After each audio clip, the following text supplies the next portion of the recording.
I'm very proud of like why we invest in teams that, we believe in as a user, and we want our friends and family and others like us to be able to have access to tools that are being developed there on chain. Like TradFi requires you to KYC. You got to jump through certain hurdles. You got to make a certain amount of money to get access to some of like the best opportunities. That's all bullshit. We are still so early, and $100 billion in DeFi TVL across all these different networks. Like, that's a joke. Like, we're going to have trillions of dollars in a matter of years. Like, there are protocols and teams that are working hand in hand now with institutional investors, folks that literally are managing trillions of dollars, and they want exposure on chain. They see the promise of it. And now that, Gary Gensler's ass is kicked to the curb and they're out of power, the final headwind there is out of our way.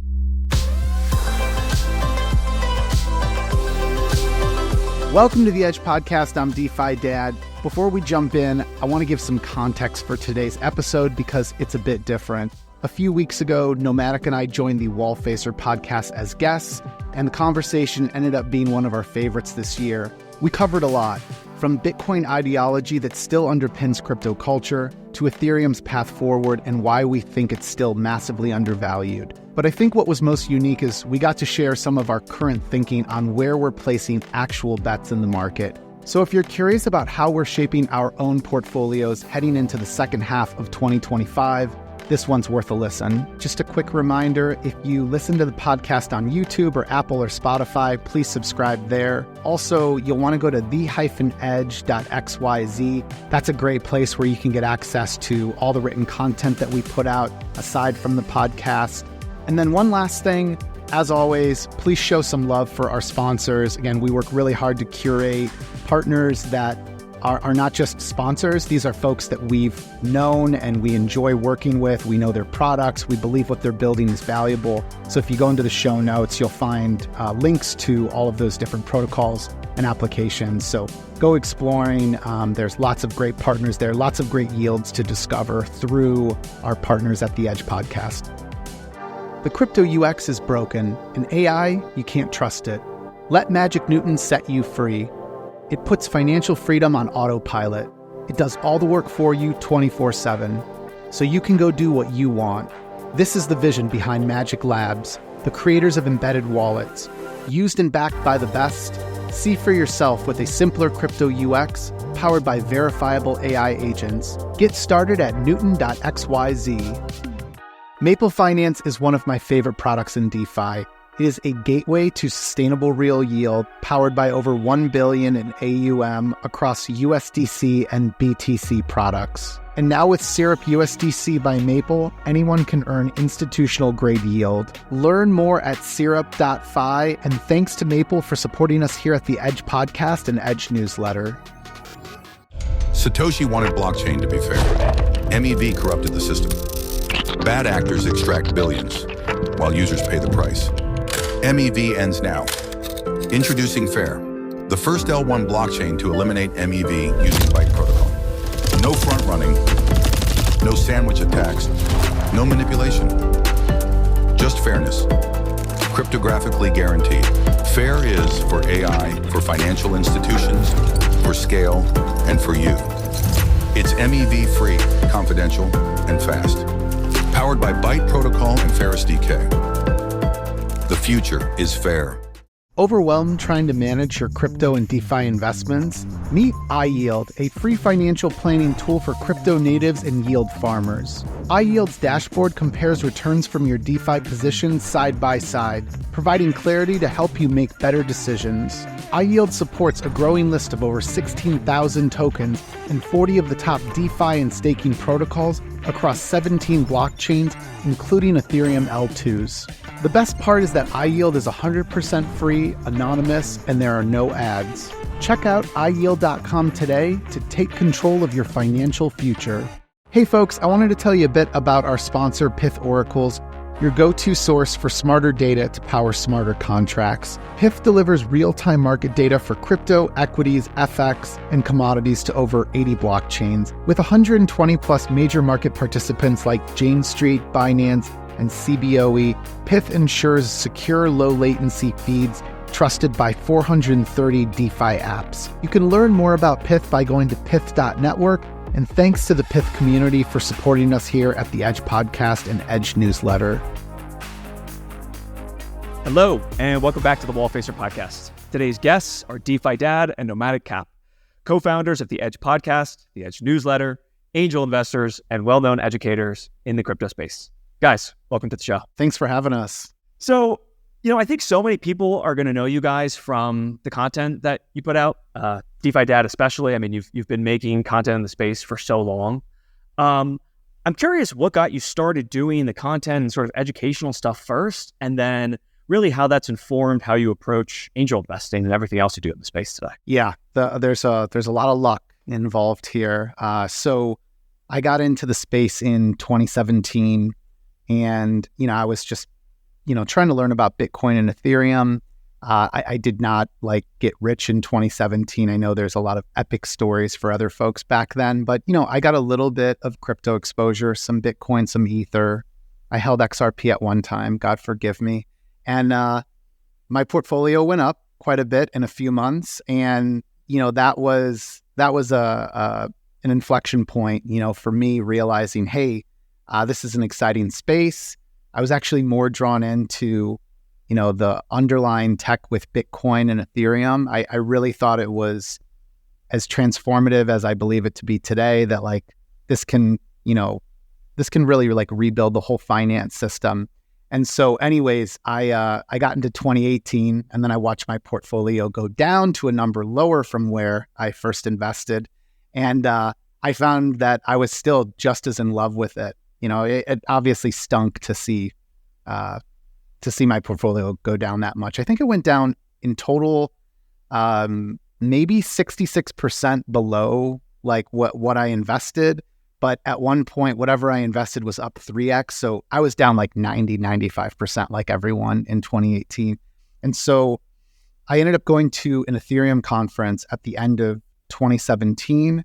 I saw Laura Shin there, and I was binging through her podcasts, and I basically just went up to her to tell her how wonderful I thought she was. I really felt like she had a real impact on my life, and she was very, very kind to me. I think she was taken aback because, it was still pretty early on in the space, and we stayed in touch. And to this day, I'd swear Laura changed my life from a content perspective, teaching me about crypto, but she was also kind enough to make some recommendations for me about where I should try to work in the space. She recommended Consensus, and I eventually got a job there. And anyways, getting back to this original question though of content, at some point along the way, working 2 years in a marketing, project management type role at Consensus across lots of different teams, I got to interface with teams like MetaMask in the early days and Gitcoin. I started to play with DeFi. We were booking events that were kind of like TED Talks, but for Ethereum builders. And as I was booking these guests, it was normal in my previous career, in a sales job, to do research and be prepared to kind of charm them, to convince them to come and speak at the event. So I started with something like Compound or like a Uniswap, and I quickly developed a thesis, probably the first thesis I'd ever come up with in my life, where I knew I'm right and a majority of folks are wrong out there, that DeFi was ready for more adoption. So anyways, I started tweeting about it. I'm sure I had 100 or 200 followers. And by the end of 2019, DeFi was really starting to roll. I think there was maybe $100 million in the space, between Compound and Uniswap and Maker. And, for whatever thousands of few hundred people that were listening, it kind of steamrolled then into 2021. And I started making videos and doing, interviews and tutorials. But I think the key in all of this is I really stuck to what I believed in. I never veered from, what was genuinely interesting to me. And I think that was authentic. And we'll talk more about this, but I think that guiding light about sticking to what you really believe in, sticking to your principles, working hard to uphold the integrity in your life, not getting lost in all of the mess of what happens on like a crypto Twitter and some of the things that happen in the crypto space. I really found purpose. So I feel very lucky. And we'll talk more about like how this leads to where we are today with the Edge podcast. Yeah, but nomadic too. I actually don't know your backstory at all. I'd love to also learn how you got here. Yeah, so my first touch point was with Bitcoin back in 2012. And I was actually, I think it was like early 20s. I was bouncing at a club and we had like the nerdiest crew of bouncers. They were all like jujitsu nerds that, didn't look that imposing, but would absolutely mess you up. But anyways, they all played like Magic the Gathering and D&D, but this one guy was like a computer software engineer by day, bouncer by night. And he started telling me about Bitcoin. And I was just like, what are you talking about? You're mining it? Like, so again, yeah, back in 2012, he's like, you got to come over and see my mining setup. And I went over to his little apartment and went into his house. His wife did this like big eye roll. She's like, oh my God, somebody's coming to look at his stupid, nerdy, computer setup. And he had like 10 stripped down computer towers, just graphics cards, just like mining Bitcoin. And I couldn't once I saw that, I couldn't unsee it. But I couldn't figure out what was going on at the time still. It was too abstract for me. And looking back now, this is like just before ASICs kind of wiped out the GPU Bitcoin mining. But anyways, fast forward 4 years, it's 2016. I'm, making my first Coinbase account, but for whatever reason, I never bought anything. Well, I know why. I was so broke, man. I had no disposable income, and I had debts, and I was like, this is I shouldn't do this. But anyways, 2017 came, and I think a lot of people got swooped up in that rally. And that's actually the same time I found Discord was in 2017. So the combination of kind of first really understanding crypto and then finding Discord, which meant to me finding a community of people that were like-minded, was really powerful. And so kind of through 2018, I started doing it's basically the dumbest stuff. I was running Bitcoin fork masternodes and things like that, trying to generate passive income. And then I lost a bit of touch in that in between, sort of the 2018 to 2020, but got back into DeFi summer and just blown away by what I was seeing with things like Uniswap. And then funnily enough, so I learned how to get into my first LP from DeFi Dad. It was like a sushi swap LP. And I was watching his little tutorial video, and I had to pause it probably 20 or 30 times to check the UI and make sure I was doing the step properly. And then I was also praying that this video that he made, they hadn't changed the UI and I wasn't going to get lost somewhere in the process, because it was pretty convoluted back then. But anyways, the funny thing too is, so this guy taught me, how to ape into an LP. And then he put out a tweet kind of back in, I think 2021, about, just looking for somebody to help invest with. And we kind of got in touch and became friends. And now we're here talking to you, Ryan. So I forget about this. It's funny to hear, because we do 2 to 3 episodes a week through the Edge podcast. And yeah, I just totally forget these origin stories. Nomadic, wouldn't you say the uniting force across all these different stories, which again, everyone's got a very similar but unique origin story. There's this moment where you realize you're hey, these people are so much like me. I really have always felt I am a very type A personality. I have, I was a good student in school. I played sports. I had lots of friends always. It's nothing like I felt out of place, but I always felt I really struggled to meet people who thought as deeply about the way the world was working. And that like there was a better way forward, but also like wanting, like real financial incentives behind this, like we all heard these amazing stories about, tech startups, but I lived in the Bay Area and I saw the reality of that like most people work in crappy little startups and they get taken advantage of, like they work on a team and get underpaid, and it doesn't lead to some like amazing IPO. But tokens like blew my mind, realizing, hey, like you can assign a value to the work you're doing earlier on. Maybe people hyper speculate on that and it overshoots its market value. But yeah, I still remember when I was working in an office, I had a really close friend who was into Ether and Bitcoin in summer 2017.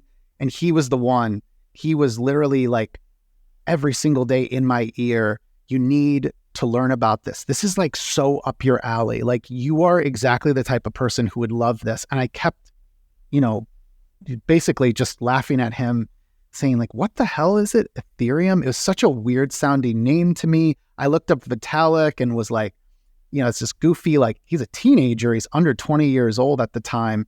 And, again, thank God for that person recognizing that like there was like a money standpoint that was going to be interesting, an economic standpoint. The idea of, people maybe make fun of it now because it hasn't totally played out, but I still think it's the end game, banking the unbanked. So, these are really like meaningful. These are really meaningful ways to like create a community and to find people that have common ground. And again, I think like it's like a total joy every day to work with Nomadic. I feel like the luckiest person in the world. So anyways, that's our story. No, that's very nice. I mean, and I think two things you touched on that I'd like to come back to. I do think so. I got into crypto around the same time, the 2016, 2017, bought all of the stupid coins, lost a bunch of money in 2018, got excited again, actually almost left the space kind of leading up to DeFi summer, and then got excited again by DeFi. A lot of the same sort of unifying story.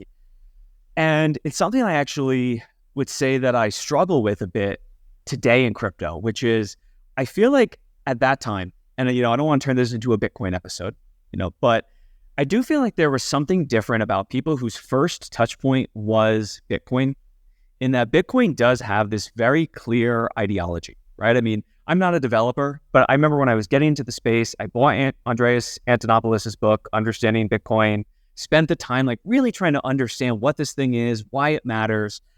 And I remember at some point, kind of, I guess in the last cycle, like 2022-ish time frame, just like seeing some of the NFT stuff, which I was fine with. I definitely bought, made, lost money on NFTs. But the philosophy of these people was different. They like skipped over this Bitcoin step, which I feel like for so many people who have been here for a bit longer is this like foundational element of understanding crypto. I'm curious if you guys kind of feel that too. I mean, obviously we all spend most of our time in Ethereum today, but still kind of having that underlying Bitcoin maybe grounding. I think that Bitcoin is like the ABCs, or, it's like it's not even like the addition, subtraction. It's even simpler than that of blockchain tech. And so we were all fortunate to come into the space then and to learn about the basics of like, wait, so what would it mean to have peer-to-peer digital cash? And what does it mean ultimately now? It's more seen as like a digital store of value, but it still conserved the peer-to-peer cash utility. And that was really important in shaping our views. I know all of us probably too, like learned more about money in general. Like I never invested. I'm very like, I'm like somewhat embarrassed and also simultaneously proud to say I did not invest in a stock until right around the time I got into crypto. I had a young kid and I was thinking about the fact that like I had ignored finance my whole life. My parents were terrible with finance, and I thought, what the hell? I need to like rethink like my whole life on it. So anyways, just, yeah, foundationally, Bitcoin is Bitcoin. And then we got introduced to Ether, and then you get DeFi. And for anyone coming into the space now, they're like, so I saw this guy on TikTok saying that he bought a meme coin for a few $100s and now it's worth $1 million. And I guess this is the future of finance. Like this, it's kind of gross, but Anyways, what do you think, Nomadic? Yeah, I try not to be preachy or like condescending on this, but Ryan, like you absolutely nail it. There's so much I learned in that early process. Like I was like an infant, with when it comes to like the world of finance and what was actually happening behind the scenes. And once you go down the rabbit hole of Bitcoin and start understanding it, it unveils this curtain of how sort of everything works. And I think most people that see that are sort of appalled, and you can't unsee it. Like it's just crazy. And then the other thing is, I think going through a lot of that stuff is a rite of passage. Like learning how to deal with volatility, understanding the outcomes of your own actions and choices with finance, and they're brutal and they happen quickly, and you become like scarred and hardened very fast in this space. And it's like a trial by fire that I wouldn't give up for anything. I'm glad I went through it, like DeFi Dad was talking about, drawing down 66% from what he put in. And like that is like shocking. But I mean, you take that with you and you take that forward and you hopefully make better decisions and choices going forward, and you build like a better, stronger foundation. And I think there's just so many things in the early Bitcoin ethos, like you talked about with Andreas, that are just like, man, people should really like learn a lot of those lessons. But yeah, and I still see that stuff in the space, and I do my absolute best not to be too cynical, and I try to look at the good.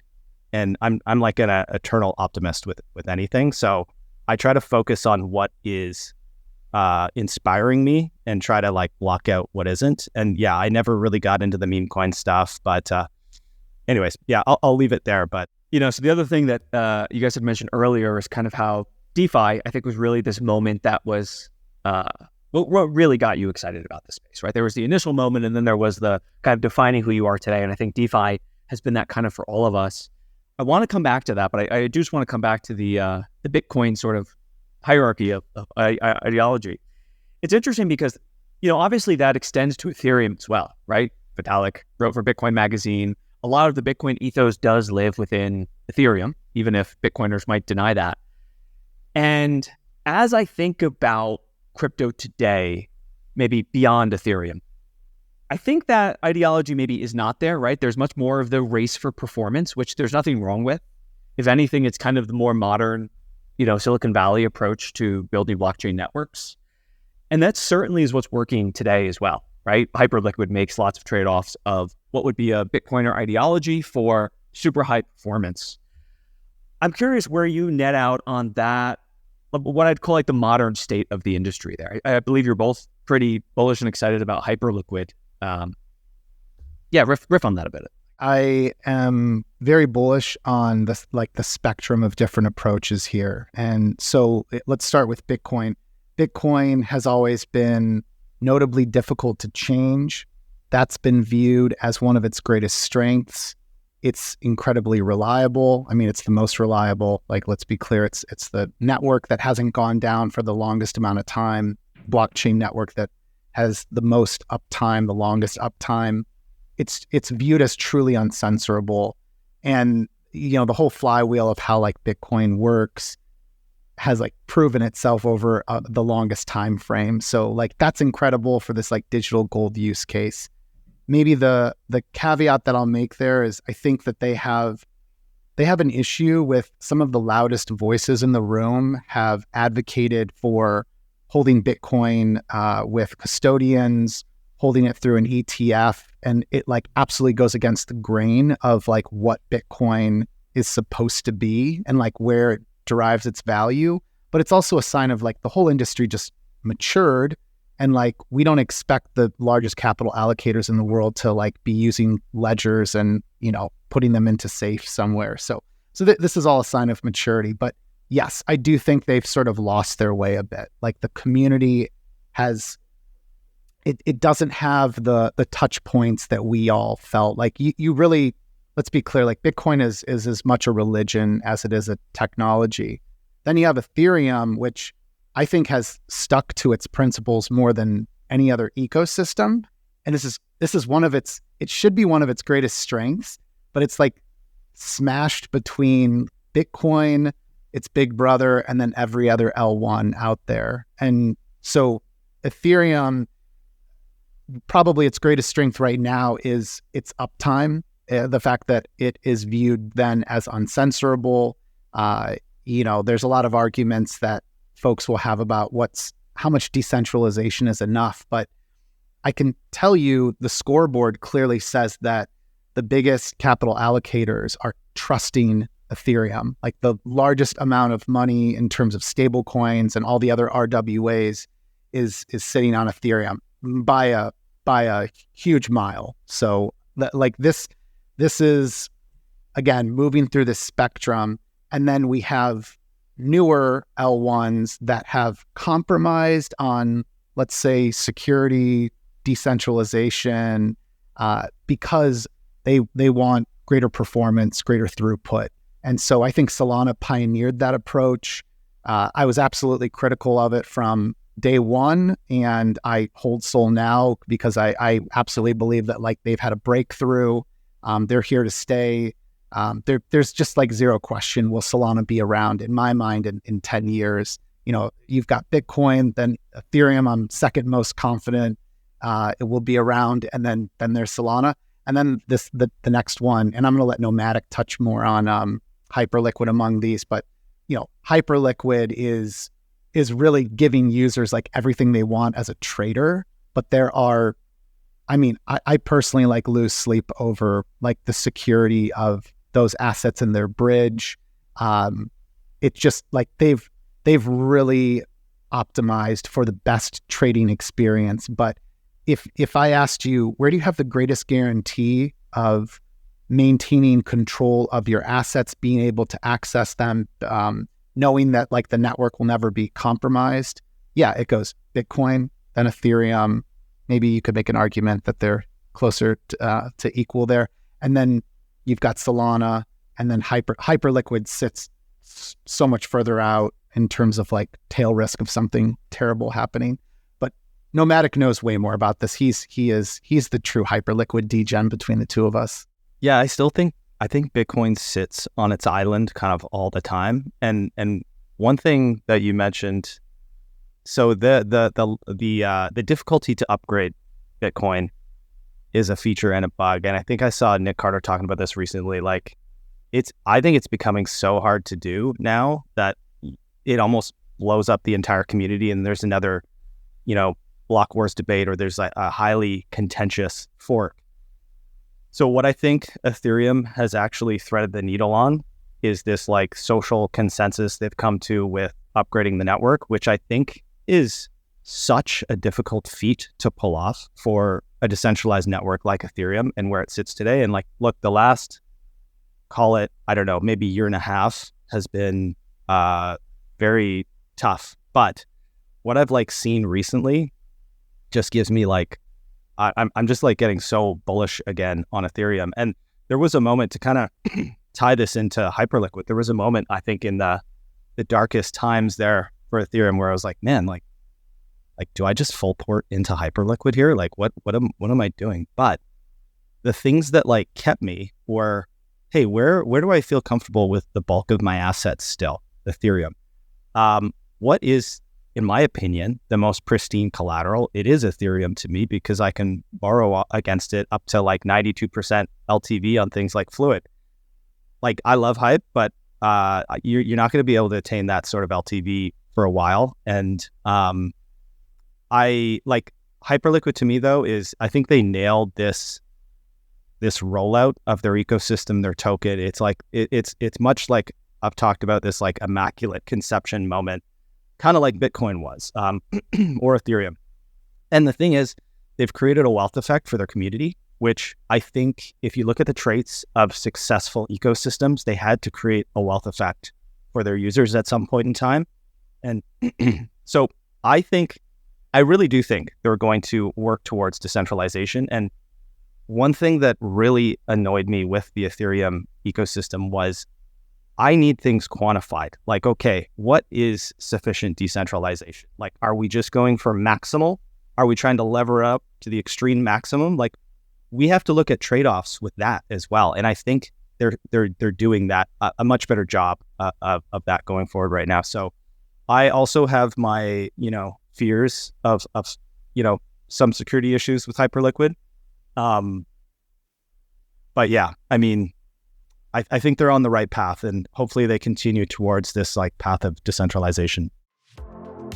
Mantle is charting a course towards a future of enabling crypto access for everyone, with major endeavors to build Mantle Banking and Mantle Index 4. Mantle Banking means a new crypto neobank that helps users spend, save, and invest across their fiat and crypto finances, all in one account. Mantle Index 4 is a tokenized fund in partnership with one of the leading tokenization platforms in the market. You can think of MI4 as the S&P 500 of crypto. To learn more, check out group.mantle.xyz, and thanks to the Mantle community for supporting us here at the Edge Podcast and Edge newsletter. To the point you made earlier, Nomadic, we're putting together some content for the R Network newsletter. And my co-founder, Tyler, was looking at where ETH is held today. And something like 7%, I think, of the total ETH supply is in Aave today, either being used as collateral or looping strategies across Ether and LSTs and all the ETH derivatives. But, it clearly is a pristine collateral and is something that people are using very widely. Now, how that translates into value capture as getting back to an all-time high is perhaps still TBD. I'm curious how you guys think about that. Obviously, we're seeing, I think you guys have you had someone from the Ethereum Foundation on the show, your show as well? Obviously, we're seeing incredible changes there, but what else is getting you guys excited about Ether, the asset? Yeah, we're going to have Tomas from the Ethereum Foundation, one of the co-directors. So he'll be joining us here in the coming weeks. We had the Etherealize team on. We had Ryan Berkmans, who isn't at EF, but he's a longtime Ethereum investor and a very vocal bull. Okay, so I think the simplest thesis here is that crypto has always been amazing at overcorrecting to the upside, basically over speculating on assets, overshooting their fair market valuation, and then absolutely overcorrecting to the downside. This is a part of every cycle. The 4-year Bitcoin cycle has dictated this. And, at the end of the day, most of the assets, basically everything's been correlated to Bitcoin. Whether there's been moments where Ether has led, there were moments where Sol led here over the last few years, but everything's ultimately following, one of these mega large assets. And Bitcoin is absolutely, king of that. So I think that what's been challenging this cycle is just the fact that Ether never reached its all-time high. That creates a sort of negative sentiment, underlying sentiment around, why has it not reached that?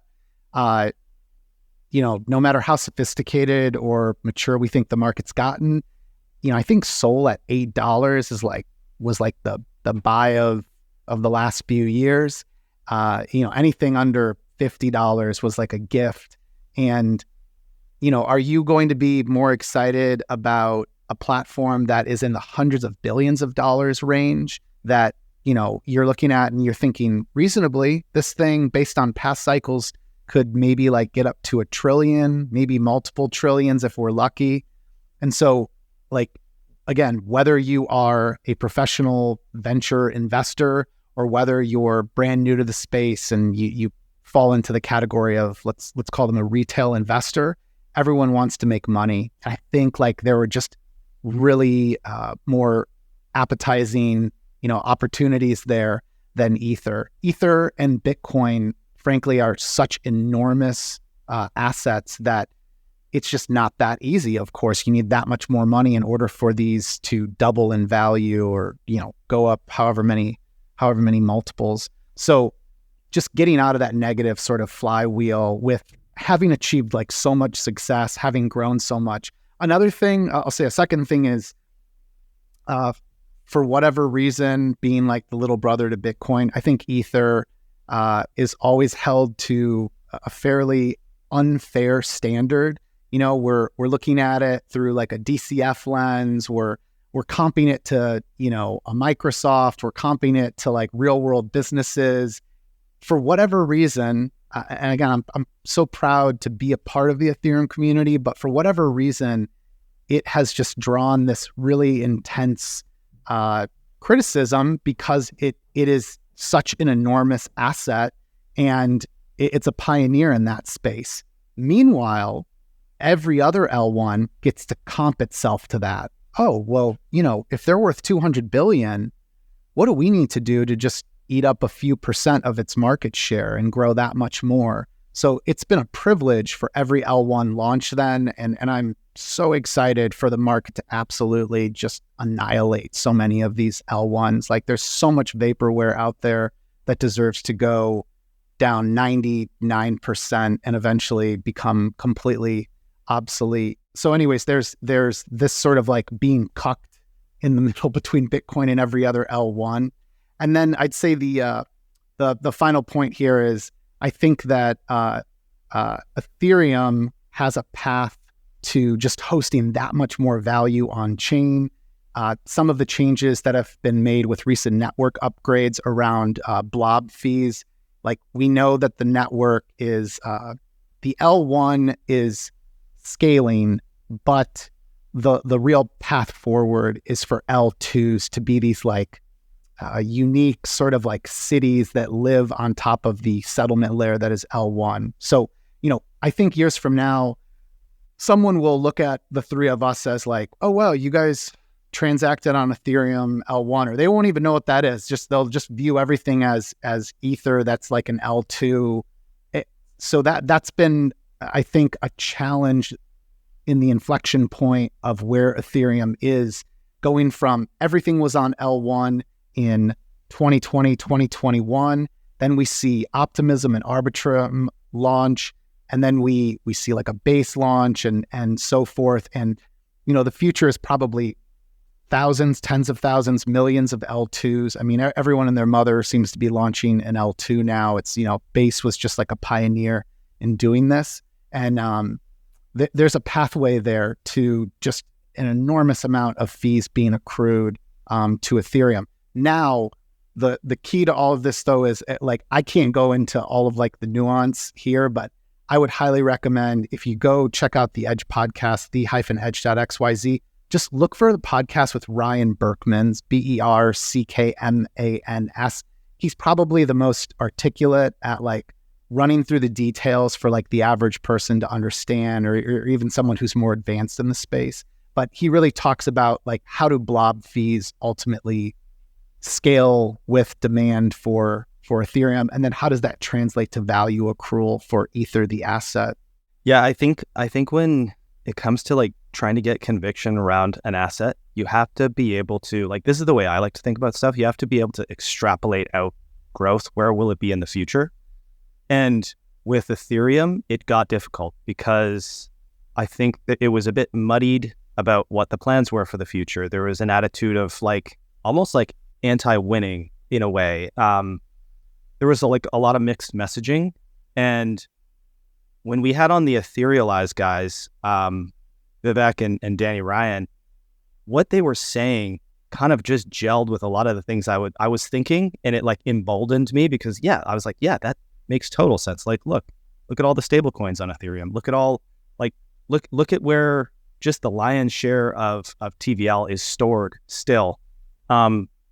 So I think like, when I looked at what Solana was doing and what they were selling as their forward looking vision was so easy. It was like, what was it? Increased bandwidth, reduced latency. Like people would just post like IBR out, and I'd be like, oh yeah, okay, well they're just going to keep being faster and cheaper. That's their plan. When I looked at Ethereum, it was like maybe leaning into more decentralization, but at what cost? And I think what we've seen just again in the last maybe 3 to 6 months is a more cohesive vision of what the future looks like. If you can get a better vision of what the future looks like, I think you can become an investor again in that future. If you can't see the future, if you can't extrapolate success and what it looks like going forward, it's really hard to buy the asset. Like, why would you do that? It's like, if somebody's painting a clear picture of what success looks like, where we're going to be, how we're going to do it, you can get on board with that as an investor. I think that's like one of the easiest kind of ways I can think about what makes somebody go and click buy. So yeah, now Ethereum's doing like that announcement the other day. I think it was called Ethereum Protocol. They're like, we're going to scale the L1, we're going to scale blobs, we're going to make UX better. It was kind of like three things.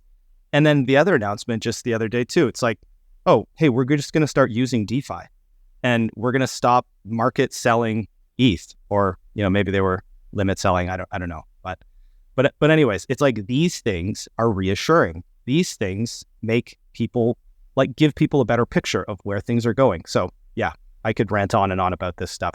The last thing I'll say really quickly is there's this big debate. I don't want to get too into it, but this REV thing and this more the argument against, I guess, just Ethereum TVL. I think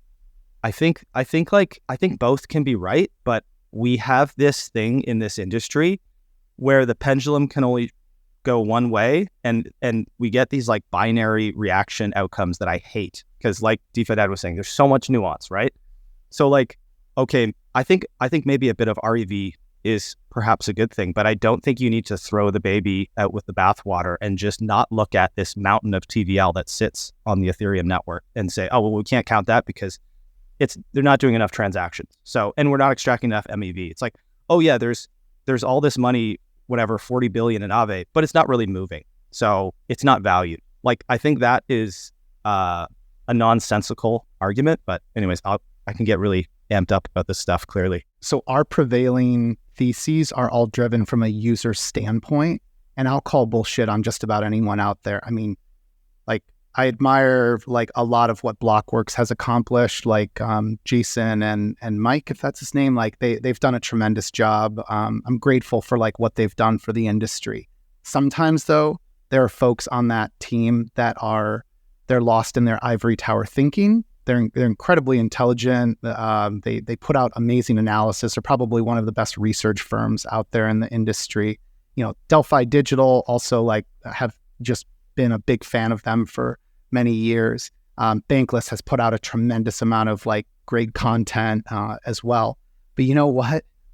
At the end of the day, I'll call bullshit on anyone. There's no one using more applications than us and probably a select handful of people in the space. And I learn this constantly, because when we have a conversation, you start to realize you're like, these guys aren't using this stuff. Like they're at the surface level on like things that are really simple to us as users, but maybe they've studied the white paper, or they've again had really thoughtful discussions and conversations and so forth. So the real edge, and I think that Richard Chen, who formerly of One Confirmation, and then the partner, the co-founding partner that's still there, Nick, they've always pushed on this thesis that the real edge is being a user. Actually, Olaf from Polychain has said that since the beginning of time. I don't know if he still believes this, but being a user, there's just so much edge in this space. That's part of where our podcast name comes from. And so,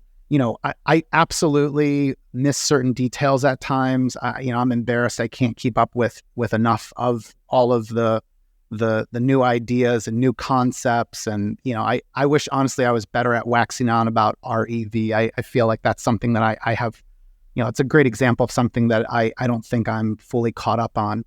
But my God, there is absolutely no one who's spending more time in these applications, playing with them.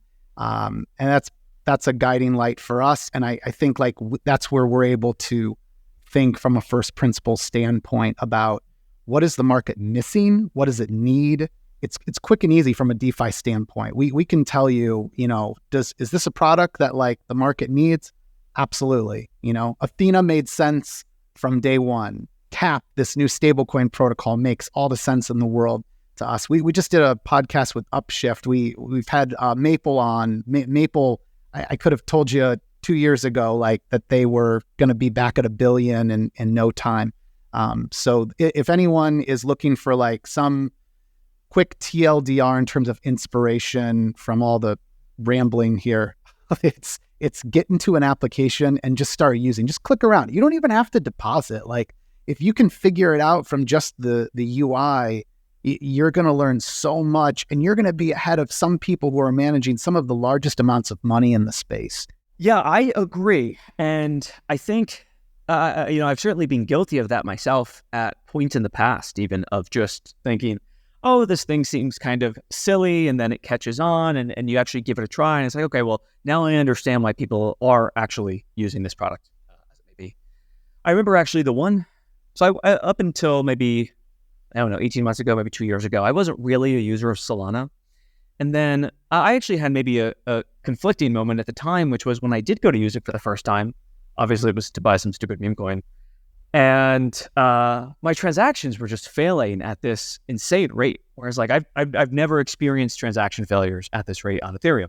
And obviously, places make different kinds of decisions, but I don't know. I don't know where I was getting with that point. But yes, I agree. The only way to learn is to try things. No, you make a great point, Ryan. When I heard that Solana was a better user experience, I was already using Camino, I was in MarginFi, I was using Orca, I was using Jupiter, and I was like, guys, my transactions are failing all the time. But then you've got all of the soul bag holders sort of yelling, on crypto Twitter, and I was like, hey, I've lived through this before with like Ethereum L1. So like that's what I mean. Like you end up gaining this insight, and you can really stay ahead of some of the bullshit. There's just a lot of storytelling that goes on. And I think Nomadic made a great point around the pendulum rarely swings in a way that people are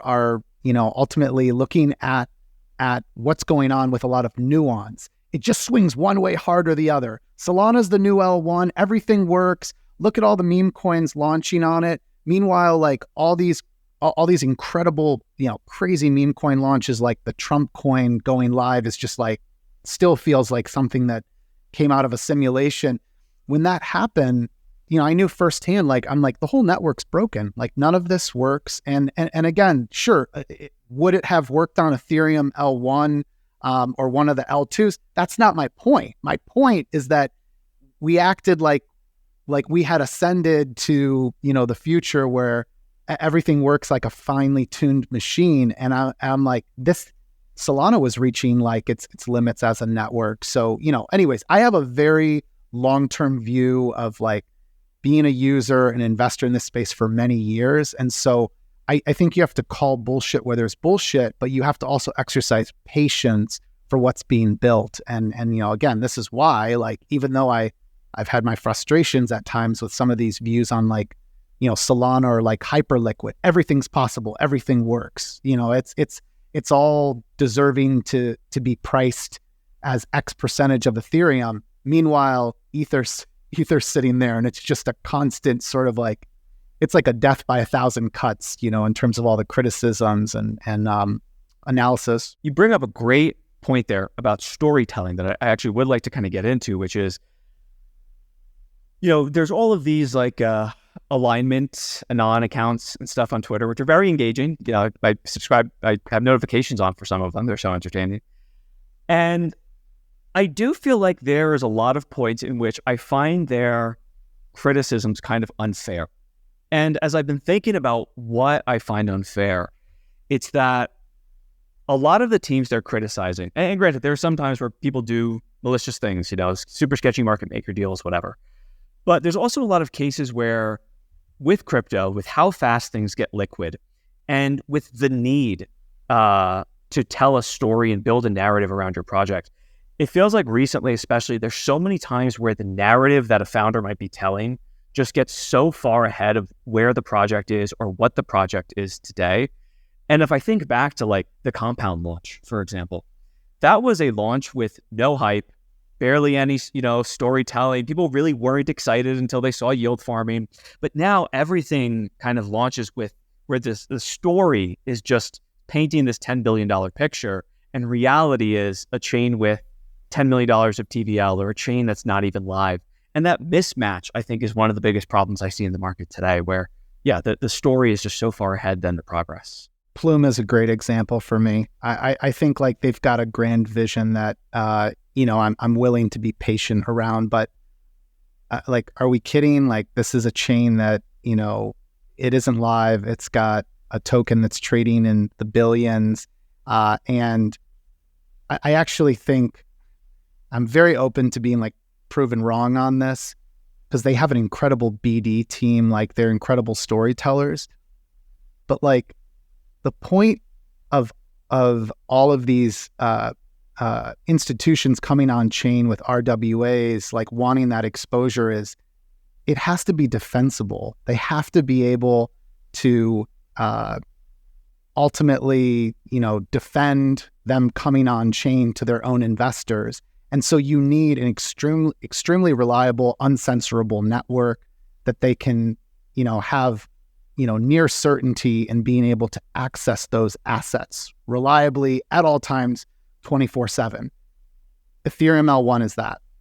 There's nothing else that touches it. If someone was pushing this with an L2, I'd be criticizing them the same way, saying, yeah, like absolutely, do your thing, build the business case for this, get folks on board. But like, I personally, if I was, managing hundreds of millions of dollars, like I'm not signing myself up for that shit. Like unless I've got someone willing to insure me bringing that money on chain. So, I look at something like a Plume and I think, like this just doesn't make any sense to me. Like from a first principle standpoint, like this is something that it like needs to prove itself out. But like, who's going to put their money in there first? And I can tell you who's going to do it.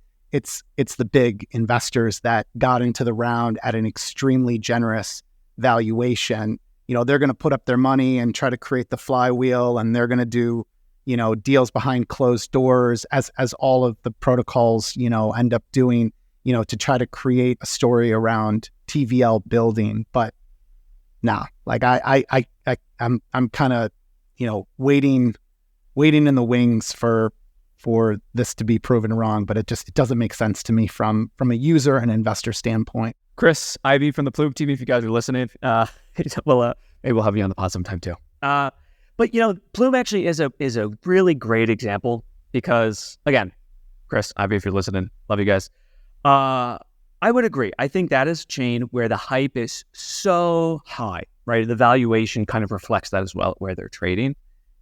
And I would ask you guys, have you guys heard of the chain Kinto, Kinto? No, I haven't.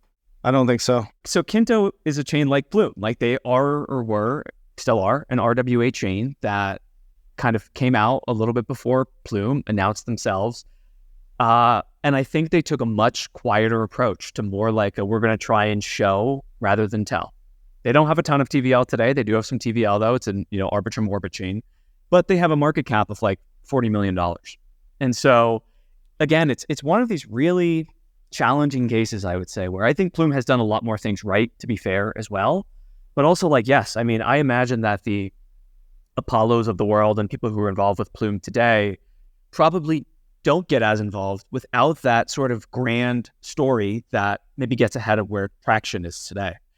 And again, it's like in traditional venture, fine, that's what everybody does. But it's the element of the token getting involved that I think is just so tricky in that having the story get ahead of where you are today. So to your point, the incentive that comes into play is some sort of like new token, something that can be like speculated on, and see it go up like 100x with it. So, and it has been done before, and it will be done again. There will be other networks that like achieve this. I mean, for what it's worth, I think the cult around for what criticisms I just made about Plume, there's an incredible cult around it. And I mean cult in like a very positive way. So, it like, let's wait and see. But I think it's important for us as a community, DeFi users, to call bullshit on things and remind us that like, hey, it's not that like every idea will work. Like there's just a lot here that's going to fall flat. And gotta kind of see where it goes. Again, as a user, I'll be guided to like, where are the best yields? Where am I most confident in being able to retrieve my liquidity? Where are the best builders? And, there's a lot, to look forward to outside of Ethereum and L2s and Solana and Hyperliquid, like, which again are commanding most of my attention at this point. Well, I'd like to transition the convo a bit over to kind of the DeFi side of things. And maybe I'll start with a bit of a leading question, see if you guys kind of agree with this. But Obviously, there was DeFi 1.0, the compounds, synthetics, Uniswaps, original DYDX, all that great stuff that kind of kicked us off in the 2020 time period. Obviously, Aave as well. Then there was maybe kind of a head fake around DeFi 2.0, and it feels like that didn't really stick. And now maybe we're in, you can call it DeFi 3.0 or the real DeFi 2.0. And as I've been thinking about this, I'm kind of defining this current wave a bit by like modularity, especially within lending protocols, and then really the introduction of the curator model. So I think this was pioneered by Morpho. Obviously, you've now seen it in Euler, even protocols like IPOR, right? Everyone is sort of introducing this concept of a curator, sort of these risk managers, asset managers on top of the protocol. And it feels like this is now the next kind of wave of DeFi. Would you agree with some of that? Are there other things that you guys are thinking of? Maybe Nomadic, I'll kick it over to you first. Yeah, I think you called out some good ones. Two that I would add is, and I brought this up on a recent podcast with, I don't know if it was Upshift or our recent one with Spark, but so looking back to those promises from kind of that DeFi 1.0 and early DeFi 2.0, some of the promises were composability and like, this vision of money Legos. And I think we tried and failed back then in part because, code bases still weren't strong enough. We were getting hacked. We were getting exploited. So it was a lot harder to have that composability in DeFi. And what you saw is a lot of DeFi protocols siloed again after that and in this like interim period. And what I see now though, with what you're talking about with this like modular curator model is I think we've got to a point where we can bring back with confidence, composability and money Legos. So what I mean by that is protocols can work together again, which was always one of my like what I thought would be one of the biggest unlocks for DeFi over TradFi, that this interoperability, I'll never be able to say that word, can actually happen on DeFi rails. And what that means is just better yields, more creative product offerings. Like you're seeing teams like, Maple, Morpho, like all the biggest teams now lean into composability. And I think it's so cool. And I just think we're at a place, we've matured as an ecosystem where, I still think there's like some kind of like subjective, qualitative way how we dictate who's safe. It's like, oh, they haven't been hacked for 3 years. They're good. Like, or like, I mean, some of the auditors I think have gained, they're reputable. So that's another thing. But we've just gotten to the point where people are okay with doing that. And I think the benefit is the users. So maybe I'll let DeFi Dad touch on your point about what was curators and what was the modularity aspect. Yes, exactly. Yeah. So from a curation standpoint or this like modularity standpoint, I think these are just words that tell us that DeFi is allowing for specialization. And so those curators play a very important role. I mean, Morpho has been one of the most transformative protocols this cycle. I remember reviewing Morpho and Euler from like a curator standpoint and just thinking like, how does this model like really work? Like, I feel like these guys are then supposed to do a lot of like BD marketing in order to get liquidity flowing into these vaults. And by the way, there's also probably too some questions of like how much of the collateral that's being borrowed against is that of like the curators themselves. Like I think there's just like a lot of musical chairs with that liquidity. Probably is less of a rosy picture than people realize. Lot of players in the space that are doing extremely well right now and have vaults and curated like strategies across lots of different protocols. But it's a sign of the industry maturing. It reflects traditional finance. It allows for multiple players with clear incentives to work together. So it makes all the sense in the world. And I'm so happy for the likes of Morpho. They had such a radical vision to do that. They wanted to evolve beyond the money market approach of like an Aave. So that's been remarkable to watch. I want to call out that like in DeFi 1.0, those protocols just kind of owned responsibility across every imaginable like role. And so it was difficult, to be creating new strategies, but also be responsible for an underlying protocol that could be potentially exploited. I think there's one other that's like really top of mind. Maybe it's like tangential to like what we're talking about with the specialization. And it probably goes against the grain of everything I just said.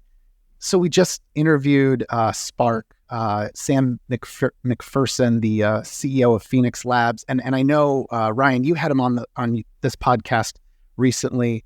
I think the remarkable story there is that they, as this like lending borrowing application, like a sub DAO of Maker, they basically went out and almost acted as this like marketing and BD arm of Maker, now Sky, and they created a product that looks a lot like Aave, and so they got folks borrowing against multiple types of collateral, which created demand for borrowing DAI, and now SUSDS or USDS. So that's been really interesting to watch. But the most interesting part of their story is that they are owning all these responsibilities now as an on-chain capital allocator. I think they have like 3.5 billion as of at least the past week. They have 3.5 billion in this Spark liquidity layer, and they are actively lending all of that liquidity out across like the biggest protocols in DeFi. We're talking like hundreds of millions of dollars. I think it was like 800 million to BlackRock Biddle, 600 million to Athena. I'm forgetting a few others here, like Fluid and Aave and so forth.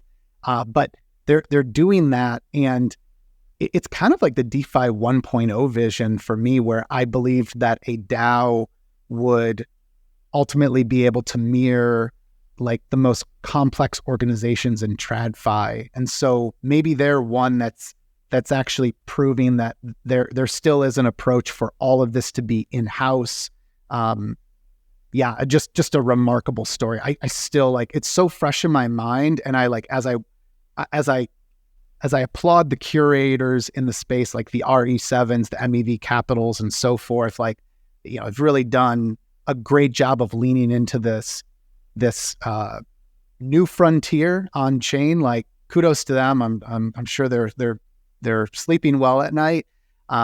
Spark has like just a radical story of continuing to do it all in house and like really believing in a maximally uncensorable system that is operated through like a tokenized governance, but obviously has a tremendous amount of leadership and operations taken on by core contributors. So anyways, fascinating stuff. Yeah, well, you bring up an interesting point there about the sort of original lending protocols, kind of everything within one team or several teams, maybe in the case of an Aave today. And I remember, I guess the role in the market that I kind of see the curators through Morpho and Euler playing today is, I remember looking at Compound a while ago, after kind of the core team had left, and it was mostly Gauntlet kind of stewarding the protocol, and having the thought to myself of, why wouldn't Gauntlet just go and launch their own lending protocol? They're not getting compensated as they would if they started one. Like, they're getting paid a high but nominal amount by Compound to kind of do this today.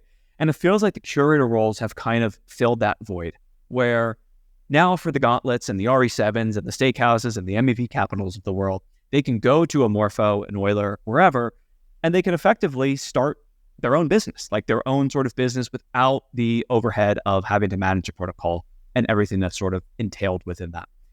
So I find that piece really interesting. Then from the other side too, from the place of a Morpho or Euler, it's like you're getting some of the most capable teams in crypto to grow your protocol because they have this very direct incentive that they can earn a fee by what they bring to their pools. So almost like this distributed BD is something I'm incredibly envious of. I mean, it seems to work wonderful.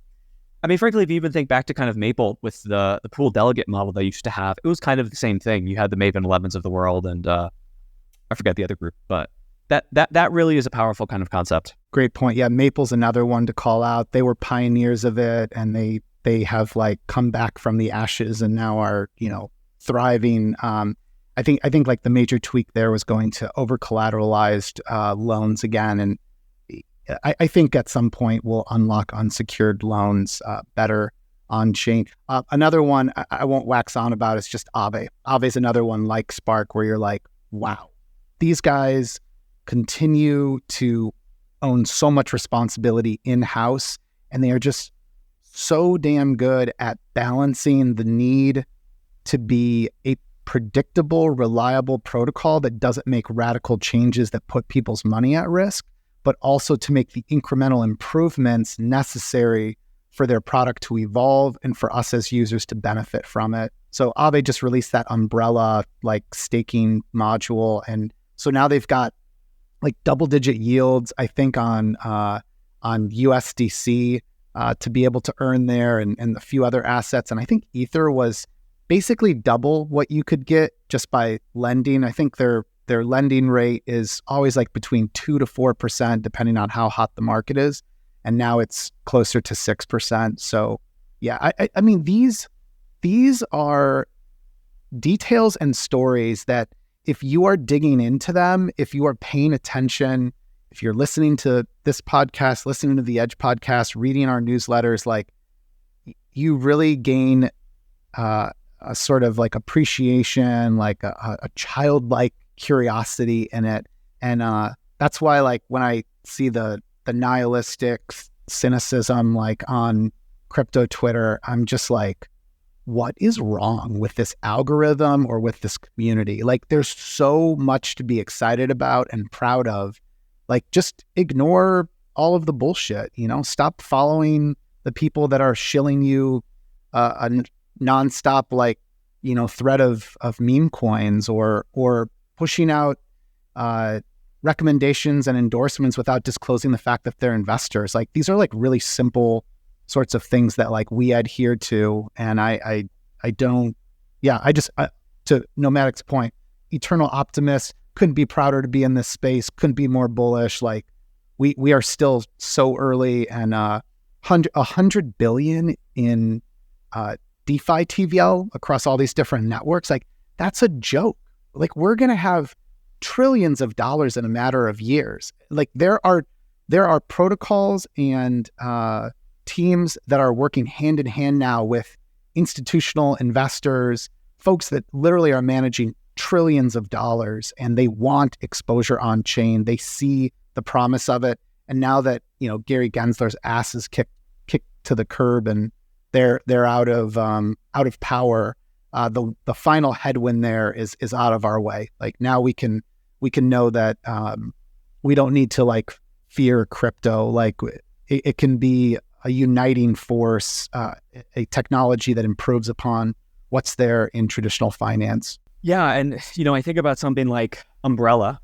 And by the way, we're working on integrating that into vaults, just a little bit of a challenging integration, but working on that one. And, I think about that, and it's interesting because it's almost like a junior tranche on some of these Aave pools. It is kind of a junior tranche on some of these pools of a protocol that has never had significant bad debt in my knowledge. So it's a very interesting product. I'm actually curious where the APYs will net out in a week or two once people really start to fully understand it. But I'm very excited by that all the same. Hey folks, I want to tell you about our sponsor, Gearbox, the protocol that reimagines on-chain lending. With Gearbox, you can access 10x credit across DeFi or lend for passive yields with single asset deposits and no impermanent loss. Users can access leverage to margin trade, stake, farm, and more. To learn more about Gearbox, go to gearbox.fi. Egg. A quite astonishing commodity. The cause of your desire. Egg. Which fills the inner void. Egg. Eggs are pretty epic, but you know what's more epic? Paying for them with crypto.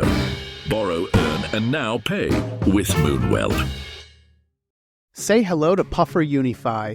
Puffer Finance is expanding beyond native liquid restaking with new products such as Unify-based rollup and Unify Pre-Confirmations AVS. Unify is not just another L2. Unify is a based rollup, one that will solve L2 issues, such as slow withdrawals versus instant withdrawals with Puffer Unify.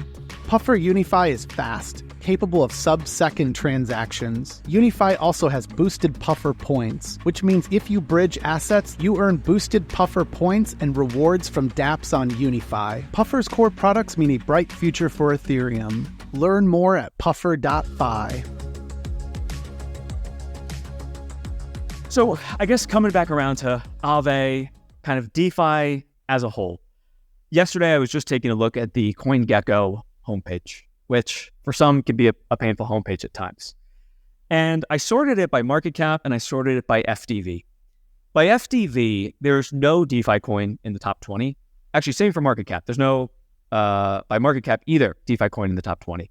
The highest FDV coin that you could maybe call a DeFi coin is Ondo, which I think had an FDV of 7.7 billion. And then the highest coin by market cap is Aave, which I think had a market cap of 3.5, maybe almost 4 billion. How does that change? How does Aave get back to the all-time high, become the $10 billion market cap coin? How do we get the Morphos and Uniswaps and MKRs/Skies in there? Like, what needs to change either in how investors think about these assets? We talked earlier about cash flows, revenue, things that obviously they should be valued on.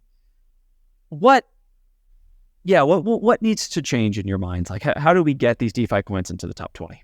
Yeah, I mean, okay, big question. I could probably go on with this one, but a ton of things. So I think we need a lot more capital to come into DeFi. And then I think that's going to happen. Like, if you asked me a year ago, did I think all of finance would come on chain? Probably not as high conviction, but I mean, it's really hard when you get guys like Larry Fink coming out of the woodwork and being like, I want to tokenize everything. You know what I mean? So, one of the biggest capital allocators in the world, just basically, anointing your industry and saying, hey, this is legitimate. So I think that has to happen. And it is happening. Capital coming on chain. I think, so I'll take a little tangent here.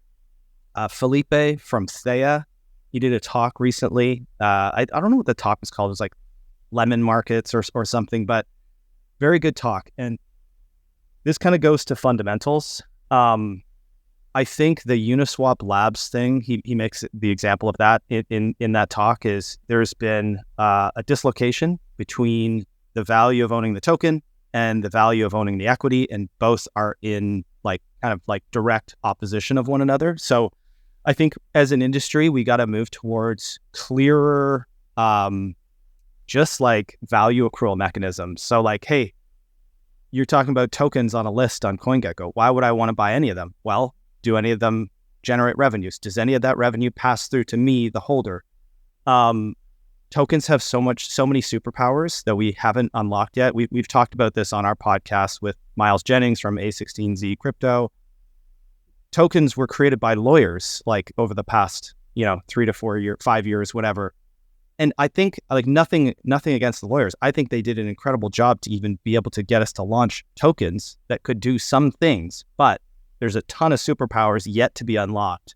And we just need a lot more clear disclosures from founders, from regulators that can allow us to unlock that. So that's one major component. Hey, is the thing you're actually buying worth anything? The other comment I'll make is we went through this crazy period of VC maybe overspending, and it was in a lot of infra. And we have a massive overhang of tokens that are coming to the market over the next 18 months, even, almost indefinitely. And we as an industry have to weed out, basically a lot of teams, unfortunately, need to get carried out to the woodshed that aren't productive or valuable. If you've just created something, useless to launch a token, the market needs to correct that for you. So there's so many instances of that, right? So we need to get through all that. And then we need to, there's this whole fundamentals versus meme coin stuff. There's this race for attention and all the stuff we've kind of been circling around. There's so many, and I don't want to call them distractions because sure, some people are into that. That is not that's not what I'm pursuing as an investor. I want to be buying stuff for the long term with fundamentals driven backing. But there's so many vesting overhangs to get through. There's so many ways you can draw your attention that like, hey, the people actually building merit-based stuff are hard to be seen. But again, over the long haul, I think those will, the cream rises to the top. And I think that'll happen. But it also depends on your lens of like how forward-looking you're expecting these things to happen and your time horizon. Because, hey, like this industry of DeFi tokens, I mean, it's really about 5 years old, like give or take, right? Like the tokens have been in the market. That is not that long. And I probably operate on more of like a 3 to 5 year time horizon. So like, like you just have to give a lot of this stuff time. So I think those are kind of a few of the key things that I see need to happen. Like, tokens that do have fundamentals, make it clear to the buyer, the investor. Tons of VC overhang garbage needs to get hauled out to the woodshed. And then this attention, meme stuff, I don't know. Like, I mean, that's just there also, like that draws in so much capital. So there's just like a lot of things really. You raised an excellent point about some of the legal and regulatory stuff. You mentioned you had Miles on your podcast from A16Z. I think they just published a blog post the other day about like, we need to kill the foundations. And I do agree that I think that these foundations, which have been this kind of offshore regulatory shield, do wind up just becoming this kind of like bloat of an organization where, at the end of the day, you're right. These things are very new. They're 5 years old in like the max case, pretty much.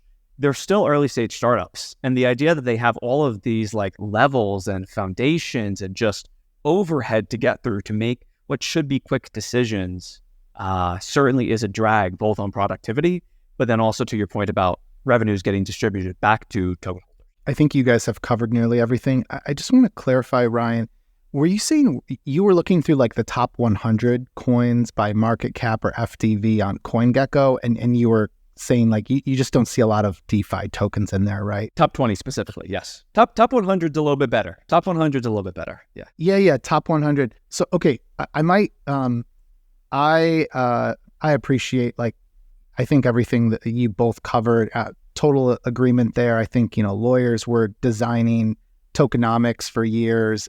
It wasn't their plan, they were tasked with serving their clients when their clients needed help creating protocol designs or like token designs, tokenomics that would keep them out of jail. Keep them out of jail. Yeah, exactly. And that's a total failing of Gary Gensler. I mean, he deserves the absolute worst, and I hope he trips on a sidewalk today. But anyways, when I look at the top tokens, I actually have a more optimistic view on this. So maybe I'm being a little bit generous, but I see DeFi as the driving force behind so much of this. And like, for example, obviously you have Ethereum, like let's call it the number one settlement layer for DeFi.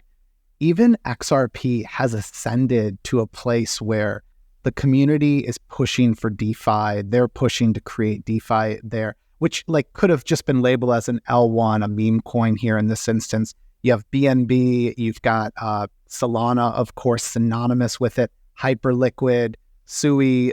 These are all ecosystems that are built to serve DeFi use cases, and that's really exciting to me.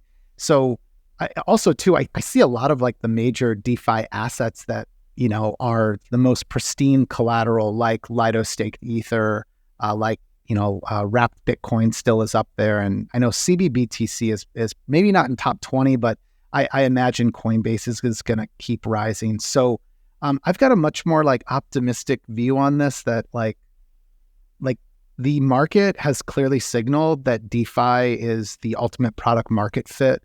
And, as much as I don't look down upon, we talked about meme coins earlier.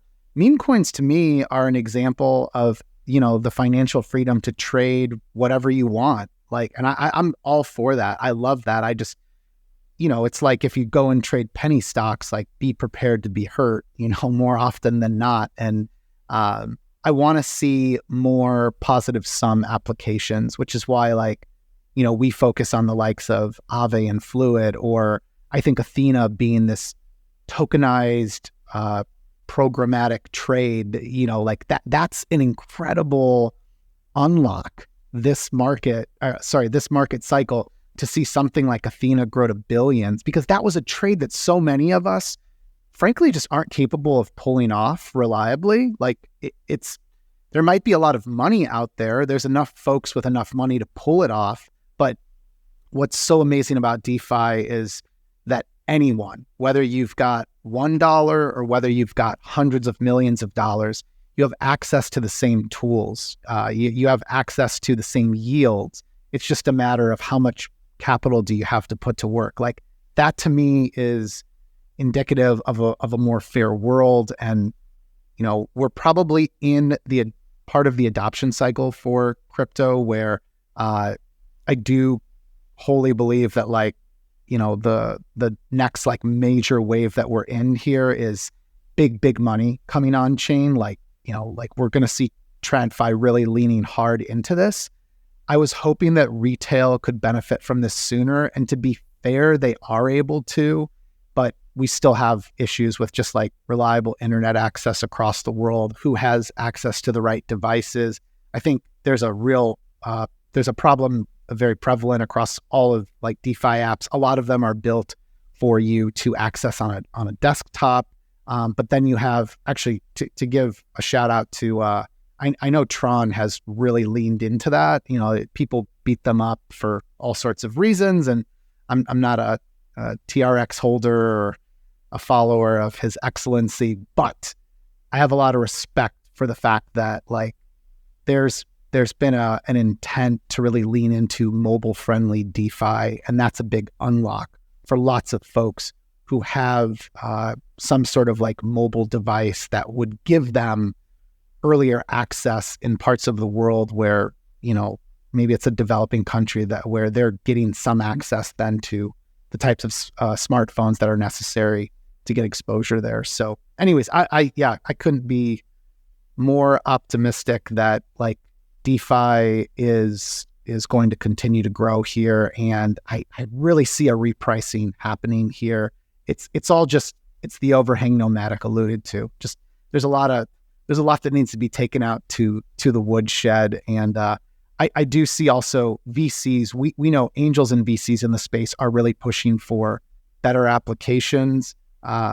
Actually, as much as Ethereum has really leaned into that heavily, I think there's a lot of credit due to Solana for pushing on that and making that a priority, better applications, and having that influence on Ethereum. So, this is why I'm long all these different assets. No doubt on that. Now, I guess as we're approaching the end of the episode here, I'd like to take maybe a bit of a kind of future focus of where things are going. You talk on some of these trends. I'm also, praying every night for repricing of DeFi assets. We're all hoping for that, I think. What else are you sort of betting on kind of through the second half of the year? I've seen you guys talking a lot about liquid tokens and some of the exciting opportunities that you see there. Are there other mechanisms, trends, specific protocols that are really getting you guys excited? Nomadic, do you want to go first on that? Yeah, I was actually just pulling up my spreadsheet of what I've invested in recently, because I feel like that kind of is the best indicator of what we're looking at and where we're going. But yeah, where are you putting your money? So a lot of stuff that we've been looking at is very much, probably unsurprisingly, tied to stablecoins and in the realm of yield-bearing stablecoins. It's obviously a booming sector right now.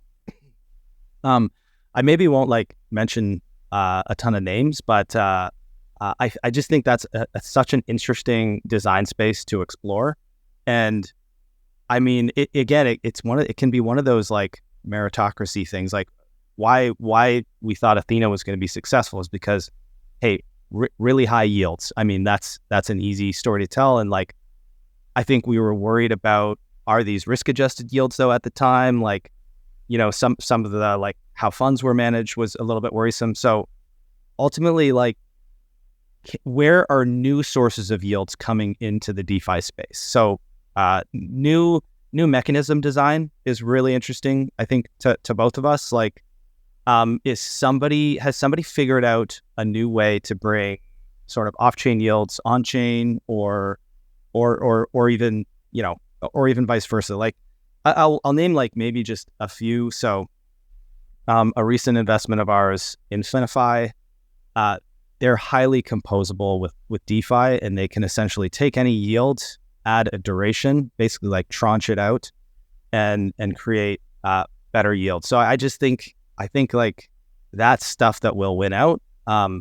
Another one we mentioned earlier was Cap. Just super interested with that design space that they're working in. They've attracted the likes of like Susquehanna, Franklin Templeton, to kind of work with them on that new substrate that they've built to again bring new and interesting yields to DeFi, and all backed by a stable coin.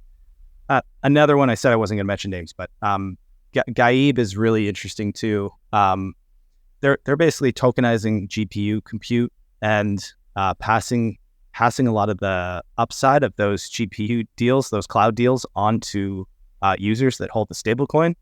So that's kind of like a wonky one, like that's in private credit, but also giving you AI exposure, and then wrapping it up in a stablecoin with yield. And don't get me wrong, I am risk averse, and like a lot of these are risky. So, do your own due diligence. There's a lot of ways these things could go wrong, but we're in DeFi because we get excited by these things, and we like to see teams kind of pushing the envelope forward. Lastly, I'll just say one more. Again, said I was going to say no names, but here I am. A really cool one, 3Jane. We invested in that as well. So this is basically trying to crack this nut of how do we allow credit to happen on chain? Like, how do you issue credit to people you don't really know? And they've done this really interesting link. I think one of the best use cases of ZK Tech is like, hey, look, how do we take private privity information from off-chain, but use it on-chain without disclosing too much between that connection? So they're using like ZK TLS to look into your credit score off-chain, get an idea of what that looks like, you as a person on-chain, and take your on-chain credit score and wrap that into an algorithm that they can say, look, here's our picture of this person. They're also tied into elections people as well. Like it's pretty crazy. But I do think that is something that is a risky primitive that can supercharge DeFi. That's one of those things that, look, if you can create credit, you can expand the pie of DeFi. So yeah, those that's like a little snapshot of stuff that DeFi Dad and I have been really interested in, and we kind of co-invest in all this stuff together as angels. Yeah, I can double down on just a few details there too. So obviously, stablecoins is an enormous sector. Like I think stablecoin related tokens, could easily command like a multi-trillion-dollar market cap in the future. So we feel like there's a lot of people, the entire market is underestimating how much bigger that gets. It's funny because it's the most talked about narrative in the space, but we know there's a crossover there to the mainstream, and that like there's going to be lots of different stablecoin yields that are actually powering Web 2 like applications. So, if you can imagine your buddy, downloading an app and saying like, yeah, I'm earning like 4.5%. It's with T-bill yield, but really it's underpinned by T-bill yield plus some like lending on chain with like a tokenized T-bill. Like there's just all sorts of amazing opportunities there. And Infinify is really interesting for trying to amplify yields by using basically it's fractional reserve banking, where they've got two different tranches. One of the folks are locked up for longer, and so they're putting up capital that they can put into more competitive long-term yields, something like a PT on Pendle versus other stuff like Fluid lending USDC or Aave, where they need to be able to retrieve that liquidity at any point in time in case someone wants to get their money back. I just literally posted about this today too with there's a tie with Gaib. Gaib being a yield-bearing asset, a synthetic dollar that is used to finance GPUs. One of the reasons we invested there is because I want exposure to the upside on AI, but I don't want to have to return back to traditional finance and go like invest in, well, actually, I would love to invest in like humanoid robots, but like those deals, let's be clear, like I just don't have access to that kind of deal flow. And although like we are getting into private rounds as investors, this is one of the few places where protocol, a token can launch, at an early stage and be worth tens of millions, but truthfully be worth that much more in the future, billions of dollars. So there's asymmetric upside that you can actually achieve in this space. And it all goes back to DeFi. So for me with Gaib, it was like, how do I get exposure to the upside for the demand on AI? And we were just so excited to learn about this. It's like, this is a mechanism that makes sense. It's going to allow better coordination in terms of financing GPUs and folks that, want to access that money, that credit, private credit, like checks the boxes on lots of different narratives. But again, I'm a user. I'm looking at it as like, how does this thing work? Does it make sense? It absolutely does. I know it does because we use these yield-bearing assets all the time, and it's a new use of those yield-bearing assets to finance these GPUs. And then we talked about specialization earlier. This is something I think that like really, again, caught me by surprise. I don't think I've done a great job this cycle or, any time leading up to it of foreseeing that. Like Morpho, again, was like, gosh, like why didn't I at some point, try to get into Morpho or try to like, I don't know, get a check-in at some point or just, farm it like others would. So one of the best investments I think we've made, we're very grateful to have invested in CAP, because CAP is hyper-focused on being like this base layer for pooling stable coins and then basically coordinating, having an incentive structure where let's call them curators or yield earning specialists, folks like Susquehanna, folks like Fidelity, folks like RE7 or MEV Capital, I'm sure will be in there, like the more like DeFi native teams that are running vaults.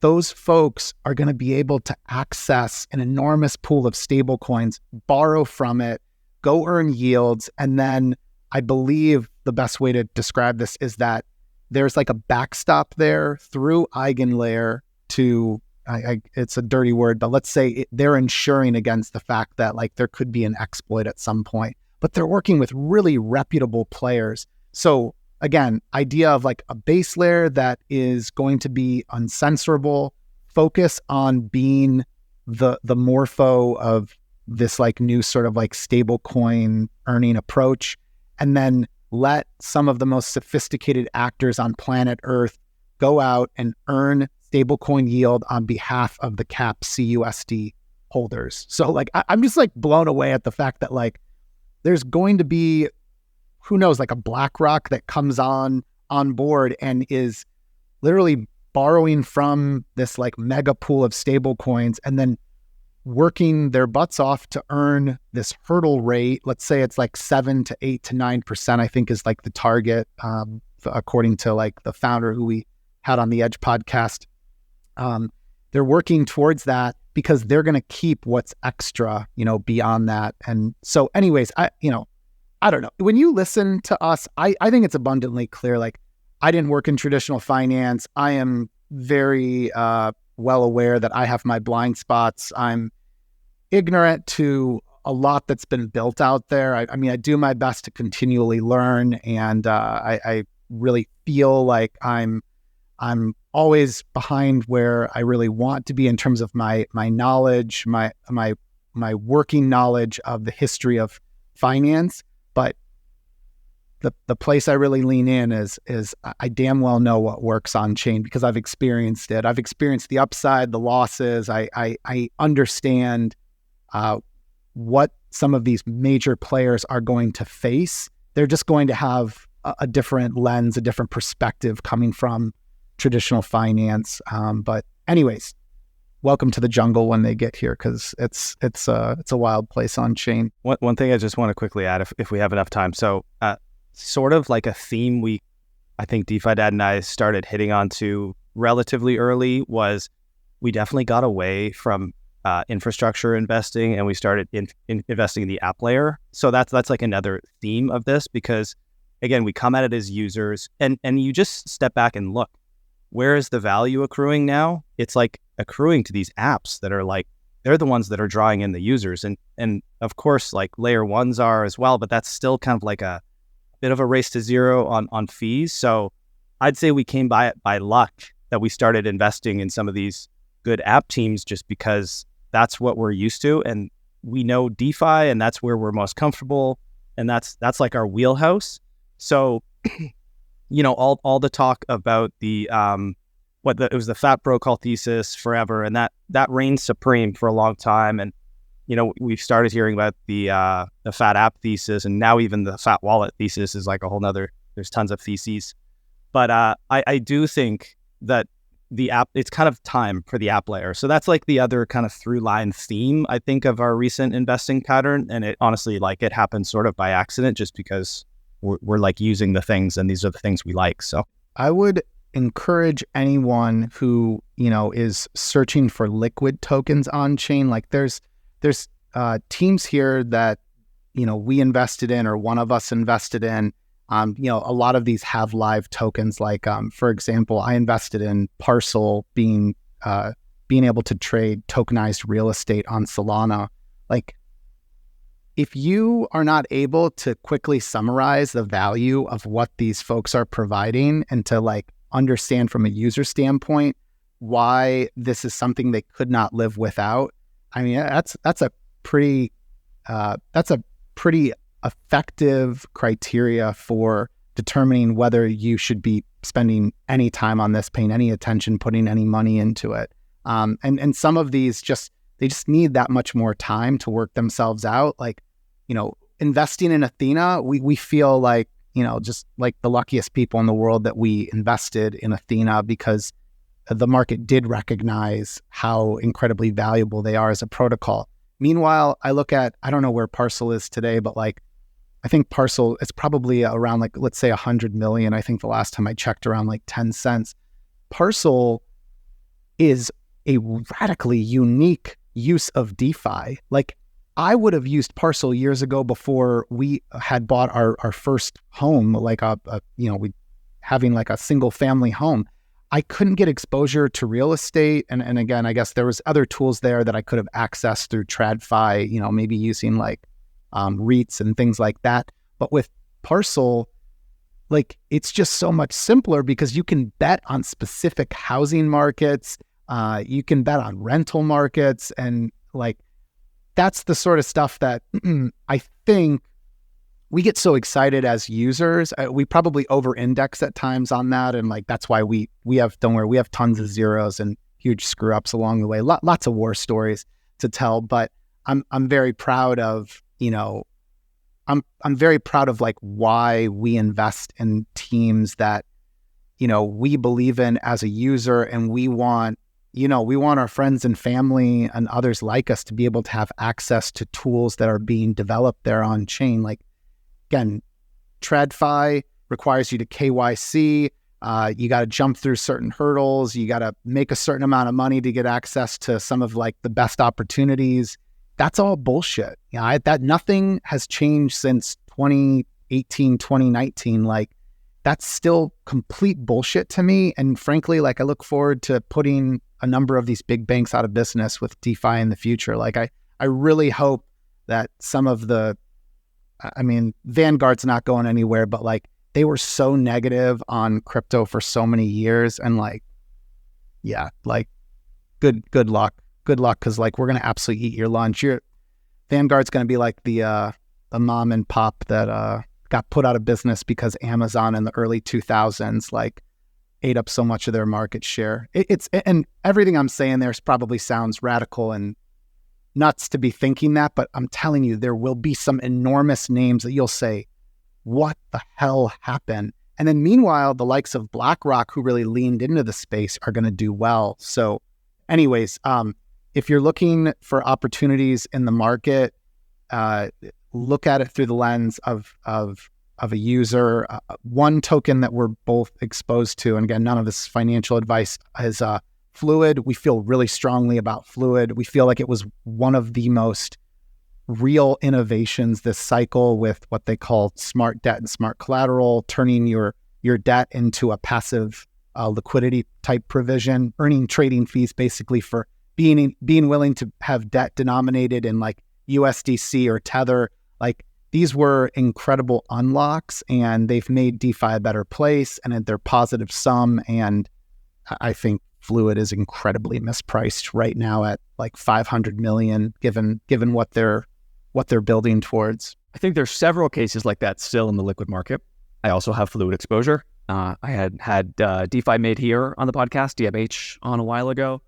Should have bought at that exact moment. I think it was like maybe $2 or something. He's the best. Yeah. What an incredible storyteller. Huge part of the reason they've done so well too. Totally. And Euler too. I mean, Euler to me feels just significantly mispriced, just having launched Euler Swap. Obviously nothing we say here's financial advice, blah, blah, blah. But yeah, so guys, I've had a great time having you both on today. Thank you for actually hanging out for like 2 hours now. As you know, we chatted a bit before we hopped on. I think two things will be abundantly clear to anyone who listens to this episode. One, DeFi is the thing. It is the through line of crypto today, and it is what people are so excited about. And two is that I think anyone listening should feel very lucky to work with you guys. You both are very optimistic about the space. You use products, and I think the excitement comes through in everything that you guys say. Yeah, total privilege to be on here.